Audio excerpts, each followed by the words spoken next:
चलो फिर राजन ने बोल दिया कि ठीक है, क्लियर है तो ठीक है, बाकी तो कोई बोल नहीं रहा। Anyways now we can start.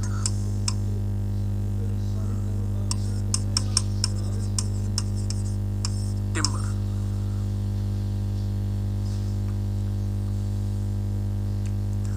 Now we can start what? Timber.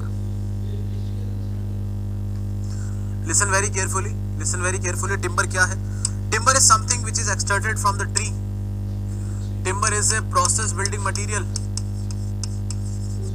Timber is processed building material obtained by trees. Obtained by what? Trees. जो पेड़ से आता है। Obtained by, basically we can write obtained by wood which can be extracted from tree. Wood which can be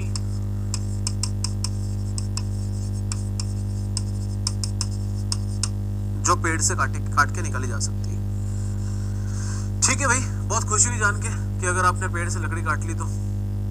अब बात है अपने लिए पेड़ कौन है।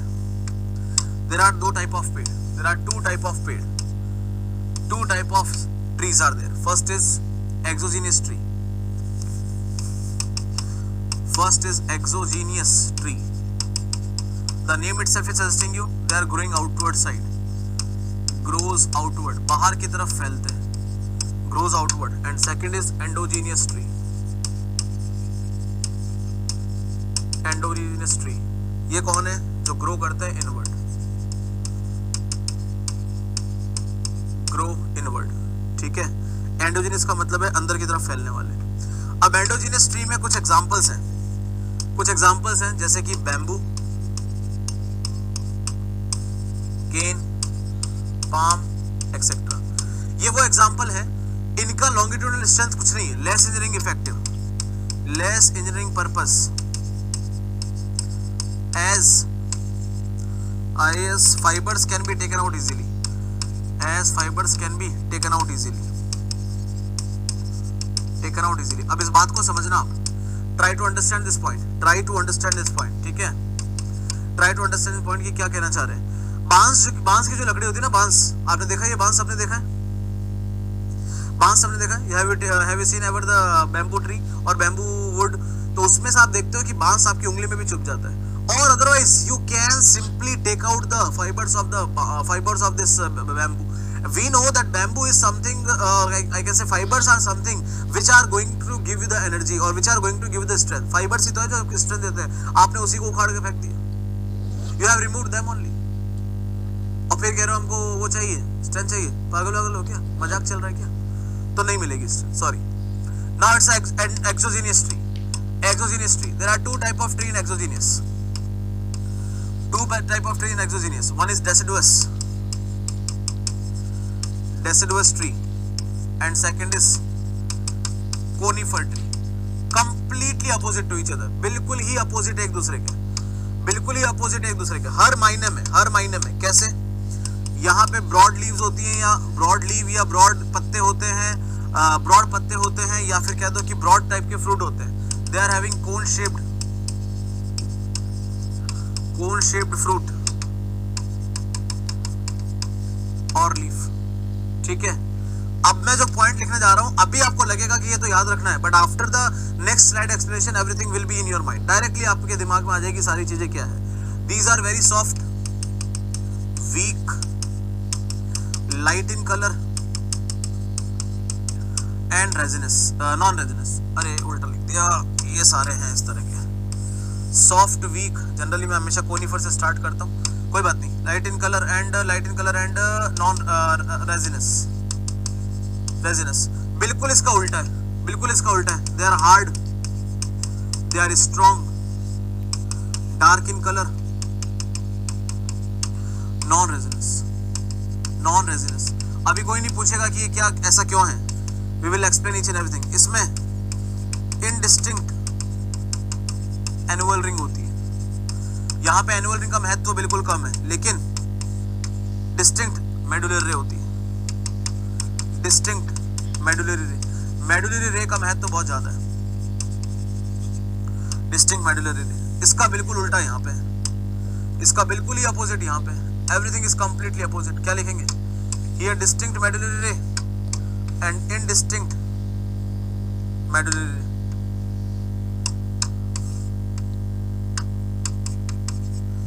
इनडिस्टिंक्ट मेडुलरी रे हो गया। और डिस्टिंक्ट क्या है? एनुअल रिंग है, डिस्टिंक्ट एनुअल रिंग है। There are lot of examples of this. Example है, बतेरो एग्जांपल है इनके। क्या क्या एग्जांपल है यहाँ पे? साल, टीक, ओक, महागनी, बबूल, बबूल बबूल बबूल, शीशम, मैपल, शीशम maple, rosewood, crosswood, rosewood, crosswood, poplar, poplar, dogwood, dogwood, etcetera.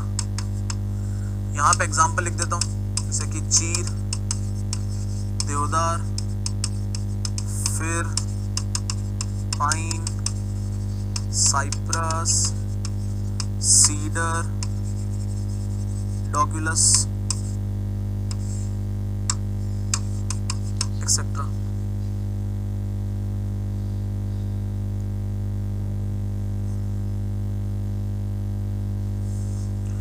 इसमें जो पॉपुलर है ना, ये बड़ा ही गंदा पेड़ है। ये एग्जाम्पल डेसिडुअस का है, लेकिन फिर भी इनडिस्टिंक्ट मैनुअल रिंग होती है इसमें, इनडिस्टिंक्ट मेडुलरी रिंग। ये डेसिडुअस होते हुए भी इनडिस्टिंक्ट मेडुलरी शो करता है। Why it is so that we will see.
लिख दिया क्या?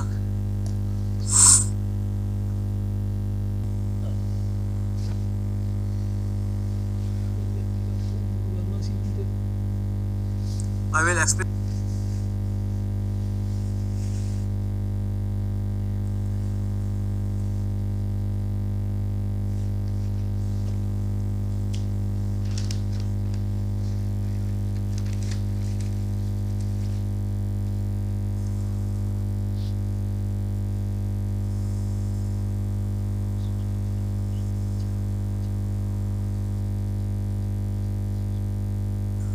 Put the heading macrostructure of tree.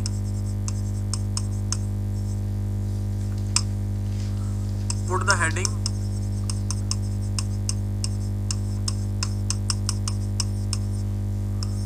macrostructure of tree.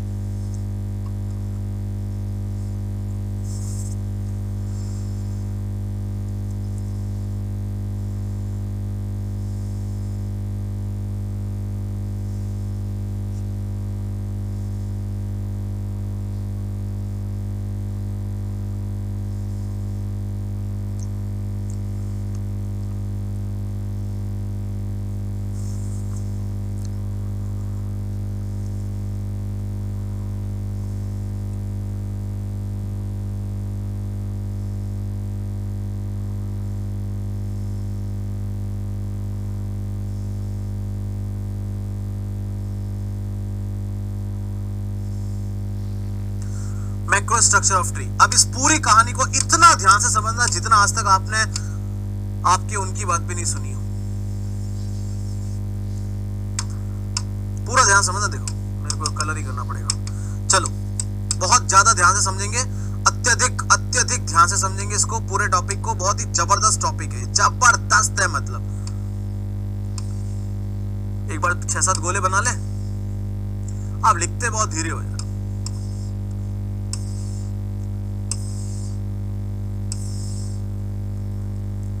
एक दो, ये फिफ्थ हो गया। फिफ्थ के बाद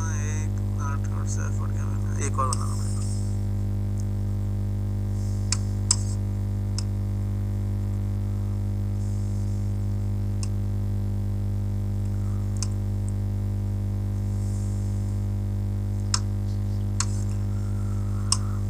एक और बना देते, इसके बिल्कुल पास में बनाना है।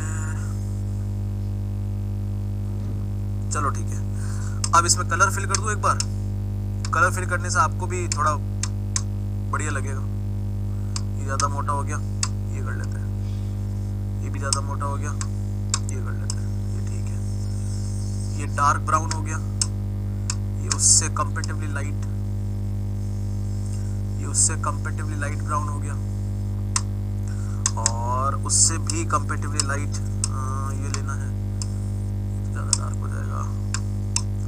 कंपैरेटिवली लाइट, तो ये कंपैरेटिवली लाइट आ गया, और मोर लाइट, मोर लाइट और लाइट। अगली लेयर और भी ज्यादा लाइट है। रेड आ रही है, ये तो रेड आ रही है। ब्राउन कैसे लें? 1 2 3 ऊपर जाके है ये वाला, ये ठीक है। ये और लाइट आ गया, लेकिन ये तो सेम लग रही है।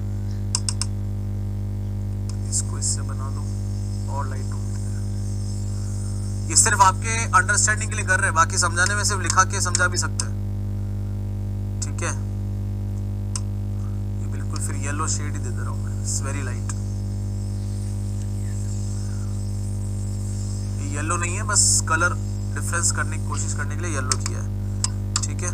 अभी जो व्हाइट लाइंस हैं इनको वापस से थोड़ी थोड़ी डार्क कर देते हैं ताकि समझ में आ जाए आपको।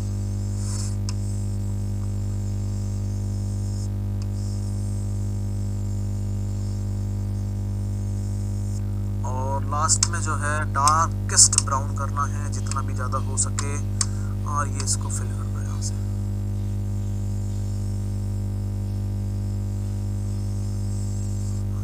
कर दिया यहाँ से। एक और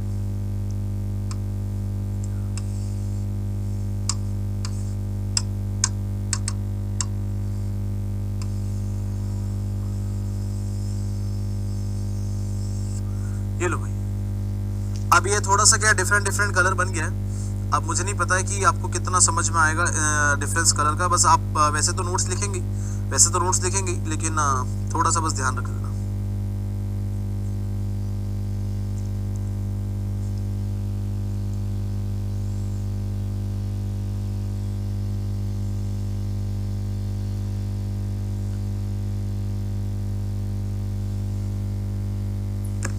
देखो क्या है, सबसे सेंटर वाला जो पोर्शन है, जो सबसे सेंटर वाला डार्केस्ट पोर्शन है, डार्केस्ट जो पोर्शन है, वेरी डार्क जो पोर्शन है, सबसे सेंटर वाला, इसको हम बोलते हैं क्या? पिथ। इसको हम बोलते हैं क्या? पिथ या फिर मेडुला।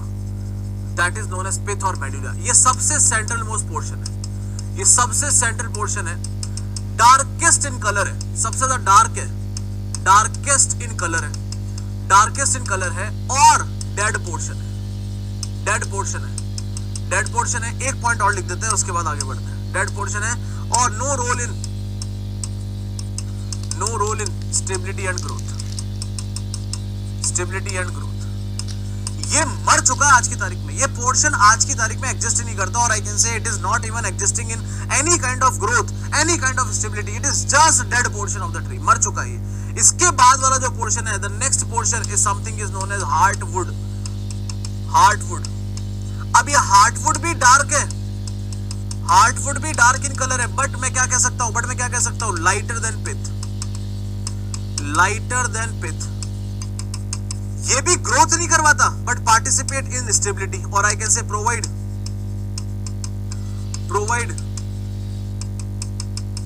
स्टेबिलिटी। ये स्टेबिलिटी जरूर प्रोवाइड करता है, स्टेबिलिटी जरूर प्रोवाइड करता है। हार्टवुड और कुछ करे ना करे, स्टेबिलिटी जरूर प्रोवाइड करता है। It will provide what, stability. ये प्रोवाइड करता है स्टेबिलिटी। आगे देखना, आगे देखना, बातें तो अभी शुरू हुई है, अभी तो शुरू हुई है। Next is more light in colour. अगला जो है that is again more light in colour. इसको बोलते हैं हम सैपवुड, इसको बोलते हैं हम सैपवुड और एल्बर्नम और फिलोम, ये तीनों नाम इसी के हैं। ये क्या है, लाइट इन कलर है, light in colour.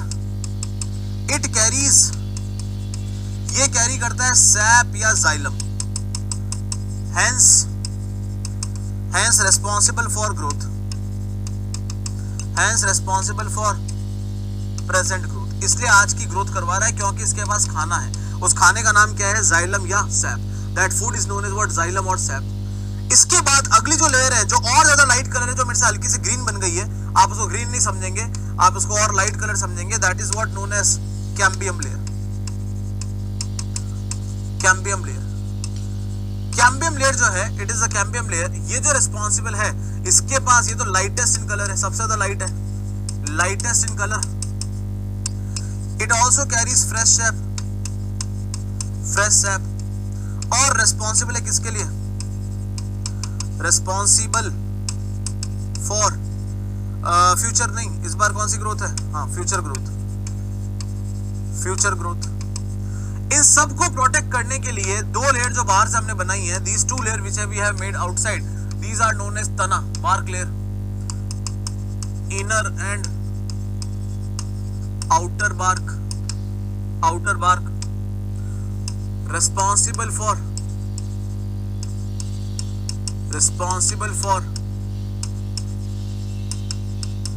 protection against, responsible for protection against external attack, external attack। चलो अब हम कहानी शुरू करते हैं। Now we will start the story। अब हम कहानी शुरू करते हैं।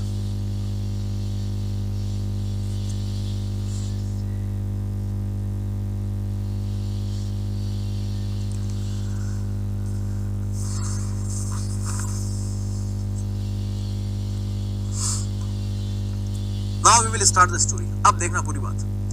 अब बात यह है कि एक पेड़ को जब आप काटते हो, अब आपको सारी चीजें एक साथ समझ में आ जाएगी।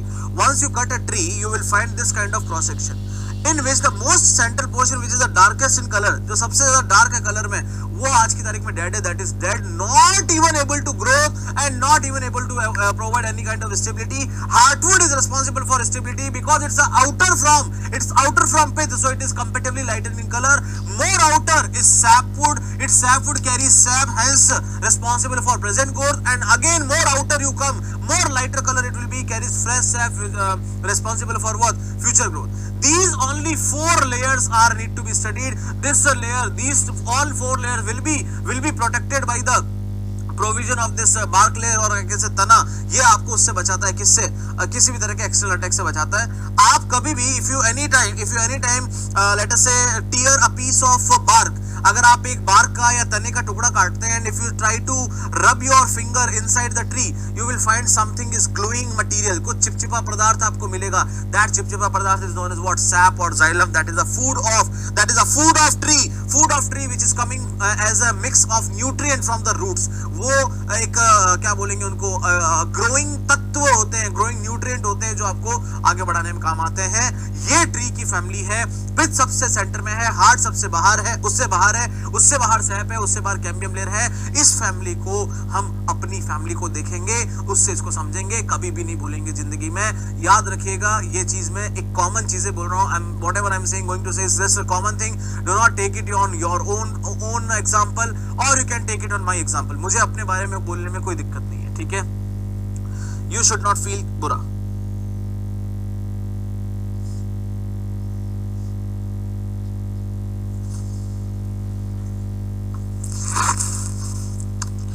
चलो, अरे यार फिर आगे नदी में पास सैप क्या होता है? अरे मैं समझा दिया क्या यार, अब समझा तो रहा हूं पूरा। सैप अभी बोला तो न्यूट्रिएंट का मिक्स होता है, जो चिपचिपा पदार्थ जो होता है वो।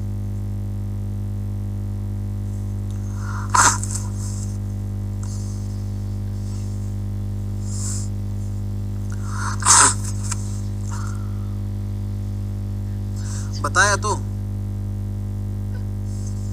अब मुझे करने दो पूरा।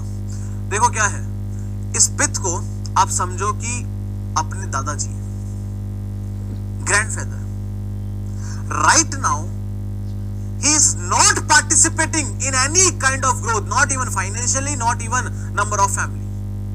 ना तो अब उनसे आगे फैमिली बढ़ रही है और ना ही कोई तरह का कोई फाइनेंशियल ग्रोथ कर पा रहे हैं, क्योंकि वो डेड पोर्शन है। मैं ये नहीं कह रहा हूं he is no more, I am saying he is dead means is no, कोई यूज नहीं उनका, वो सिर्फ पलंग पे पड़े हुए अपनी जिंदगी काट रहे हैं बस। दैट इज द दादाजी। मोस्ट डार्केस्ट फैमिली है वो, मोस्ट डार्केस्ट स्किन है इनकी। डार्केस्ट स्किन क्यों है? क्योंकि सबसे पुरानी स्किन घर में उन्हीं की है, तो आज वो काली पड़ रही है, डार्क हो गई है। लेकिन मोस्ट सेंट्रल पोर्शन क्यों है? क्योंकि यहीं से फैमिली शुरू हुई थी, यहीं से सारी चीजों का उद्गम हुआ था। From here only the entire family started. The heartwood is the wife of your grandfather, that is known as grandmother. ये उनसे 5 से 7 साल छोटी है। ये पहले के जमाने में तो 10 to 20 इयर्स में भी वो शादियां हो जाती थी। So she is younger at least 10 years from your grandfather। तो इनका बोलबाला बहुत है भाई घर में, इनका बोलबाला बहुत है। दादी जी का जो डर है ना, आपकी मम्मी के बेटे की बहू आ गई है घर में, आपकी खुद की वाइफ आ गई है घर में, लेकिन आपकी मम्मी अभी भी दादी से डरती है। भय है यार, उनका खौफ है, उनका रुतबा ही ऐसा है साला। क्योंकि इनकी स्किन अभी उतनी डार्क नहीं है, 10 साल है अभी उस लेवल में पहुंचने में, लेकिन ये भी फैमिली ग्रो नहीं करवा रही है, ये सिर्फ स्टेबिलिटी दे रही है फैमिली को। आप इनके सामने आंख उठा के बात नहीं कर सकते यार, अपनी वाइफ के गले में हाथ नहीं डाल सकते इनके सामने आप। आंखों की शर्म है यार। आज भी शाम को खाना बनेगा तो इनसे पूछ के बनेगा कि दादी जी क्या बनाया जाए। दादी जी को कोई मतलब नहीं क्या बना रहे हो आप, उनके तो दांत भी ढंग से नहीं कि वो खा सके, बट रुतबा है।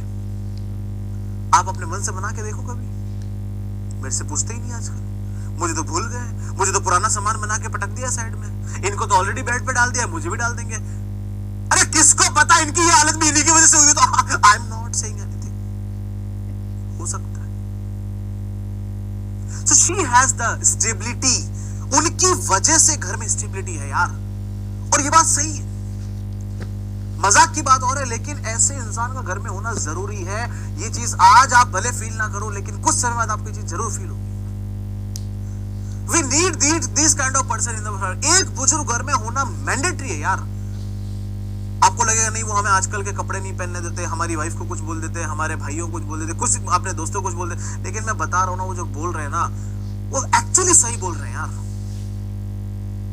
हमें लगता है कि वो आज के जमाने के नहीं है, लेकिन वो जो भी बात बोल रहे हैं ना, है बात है। आप सोचो, कई बार ऐसा सुनते हैं कि अभी देखो दादाजी तो मतलब मोर एंड लेस जाने में है, दादी जी जब तक इस घर में है ना, तब तक ये परिवार सही है। जिस दिन ये टपक गई, उस दिन ये परिवार बिखर जाएगा, और ये होता है, हर फैमिली में होता है, हर एक फैमिली में होता है। जब तक दादी जी थी, 3 भाई का परिवार एक घर में रहता था। 3 भाई, 3 भाइयों की वाइफ, तीनों भाइयों के 2-2 बच्चे, उनके भी हो सकता है किसी के बच्चे, उनकी पढ़ाई, उनकी लिखाई, उनके रूम, उनके किताबें, उनकी टेबल चेयर, उनके खाने के सामान, सब कुछ एक जगह होता था। अनफॉर्चुनेटली किसी दिन उनका देहांत हो गया। अभी 3 भाई अलग अलग घर में रह रहे हैं, दिवाली होली मिलने लगे, समझ रहे हो? That is the stability power। वो बांध के रखती है यार सबको, मानो चाहे मत मानो। हमने बोला कि हम हमारी वाइफ के गले में हाथ डाल के नहीं बात कर सकते दादी जी के सामने, अब तो नहीं करनी चाहिए यार। अगर वो उस चीज से गुस्सा कर रही है तो सही कर रही है, there must be a gap ना। हमको लग रहा है यार क्या है, आज के जमाने की बात है, नॉर्मल सी बात है, क्या हो गया, मैं तो दोस्त के गले में डालता हूं, my wife is my first friend.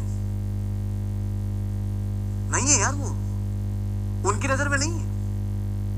अब आते हैं अगले आइटम, हमारे पापा। वो आज का खाना लेके आ रहे हैं, वो आज का खाना लेके आ रहे हैं, इसलिए आज की प्रेजेंट ग्रोथ में वही रिस्पॉन्सिबल है। आपकी मेरी ग्रोथ आज भी उनकी वजह से हो रही है, नहीं तो नहीं होती। आज खाना वही लेके आ रहे हैं। उनकी स्किन काफी लाइट है, काफी यंग है, इन दोनों से तो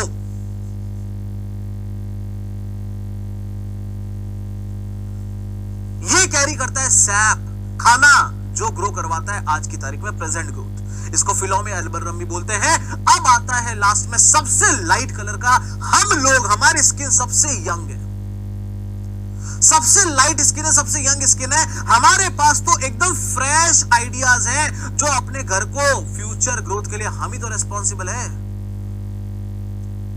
आज आप सब लोग बड़े हो गए हो, सभी लोग बड़े हो गए, सबकी उम्र 18 से ऊपर है। मैं किसी भी तरह की बात कर सकता हूं क्लास में। आज आपके पिताजी ने आपको, मैं 100% श्योर हूं कि अब तक जरूर ये बातें बता दी होगी कि घर के कागजात कहां पड़े, अपने घर में क्या क्या चल रहा है, उन्होंने कहां कहां इन्वेस्ट कर रखा है, किसके कागज कहां है, किसको कितना क्या है, मतलब सब उन्होंने आपको अब तक एक बार जरूर बता दिया होगा। Because you all are above 18, may be more than 20। और उनको ये चीज पता है कि बच्चा बड़ा हो गया हमारा, बहुत जल्दी वो रेस्पॉन्सिबिलिटी गेन कर लेगा, और बहुत जल्दी, भगवान न करे बट मैं हो सकता है इस जोन में पहुंच जाऊं। तो बेटर है कि इस इंसान को सब पता होना चाहिए कि फ्यूचर इसी के हाथ में, फ्यूचर इसी के हाथ में। आगे बात समझ में। अब आप सोचो, 4 जनरेशन एक ही घर में, लेट अस से दादाजी, पिताजी, बेटा जी और बेटा जी के बेटा जी। अगर 4 अलग अलग जनरेशन एक घर में रह रही, कितनी डीप फैमिली है यार। मेरी फैमिली ऐसी थी, मैं बिल्कुल आपको सही बात बता रहा हूं। 2020 में मेरी शादी हुई है। सोचो, एक ही घर में मैं, मतलब मेरी फैमिली, मेरे ताऊजी की फैमिली, मतलब मेरे पापा के बड़े भैया, उनके 2 बच्चे, उनके भाभियां, उनके बच्चे, और हम लोग एक ही घर में रहते थे। अब सबके अलग अलग घर हैं। ऐसा नहीं कि किसी के बीच कोई लड़ाई झगड़ा हुआ है, सडनली हमको लगा कि हमारी फैमिली बड़ी हो रही है, मेरी भी शादी हो गई है, तो हमें कमरे कम पड़ जाएंगे। ये एक रात पहले तक नहीं लग रहा था, इनके देहांत से एक रात पहले तक नहीं लग रहा था। इनके देहांत के 12-15 दिन बाद इस चीज का एहसास होने लगा कि अब मेरी शादी होने वाली है, एक मेंबर और आएगा, सामान और बढ़ेगा, तो कहीं घर छोटा ना पड़ जाए। और फिर मेरा छोटा भाई भी है, फिर इसकी भी शादी होगी, घर छोटा ना पड़ जाए। अचानक से 19 मार्च से पहले ये चीज दिमाग में नहीं आई थी, 19 मार्च के बाद में ये चीज दिमाग में आने लग गई, और वो इतना घर कर गई बात कि हमको लगा हाँ यार अब तो हो जाना चाहिए। और कोई लड़ाई झगड़ा नहीं है, एवरीबडी इज हैप्पी, कोई भी लड़ाई झगड़ा, बट अपने स्टेबिलिटी, इसको बोलते हैं स्टेबिलिटी।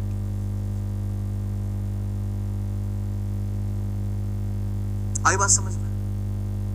अभी क्या हो गया है, पहले एक थाली में 4 लोग, 4 भाई बैठ के खाना खाते थे, मैं, मेरा भाई, मेरे ताऊजी के दोनों भाई, मतलब लड़के।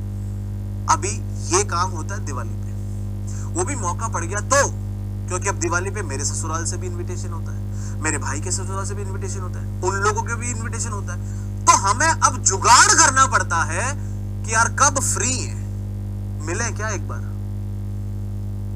ये वो 4 लोग हैं जो एक ही घर में सुबह नाश्ता, दोपहर में खाना और शाम को खाना एक साथ खाते थे, और अभी ये सोच रहे हैं कि यार मिल लें क्या एक बार। इनकी वजह से बहुत पावरफुल लेडी है यार, ये भयंकर इंसान है ये। चलो कोई बात नहीं, हम फ्यूचर ग्रोथ करवा रहे हैं, पापा अभी भी हमारी प्रेजेंट ग्रोथ कर रहे हैं, ये ऑन द बेड है, हमारे लिए तो आउट ऑफ द वर्ल्ड है, बट ठीक है ऑन द बेड है। अब ये जो 4 लोग हैं घर में, पापा जी, दादाजी, पापा जी, बेटा जी और बेटा जी के बेटा जी, ये 4 जनरेशन हमारे घर में रहती थी, क्योंकि मेरे ताऊजी के लड़कों के बच्चे हो गए थे। तो हमने घर में 4 जनरेशन देखी है। मेरी दादी जी थी, मेरे पिताजी हैं, मेरे ताऊजी थे, मतलब मेरे ताऊजी के बच्चे एंड उनके बच्चे, 4 जनरेशन एक घर में रही है। हमारी फैमिली बहुत फेमस थी इस मामले को लेके कि बहुत ही ज्यादा जॉइंट फैमिली है, और हर लोग, everybody is living together like anything, और अभी भी रहता है, ऐसी कोई बात नहीं। तो आप ये सोचो कि कितना जनरेशन गैप है, और ये जनरेशन गैप कब आता है, जब एक नई जनरेशन बन जाती है, तभी तो जनरेशन गैप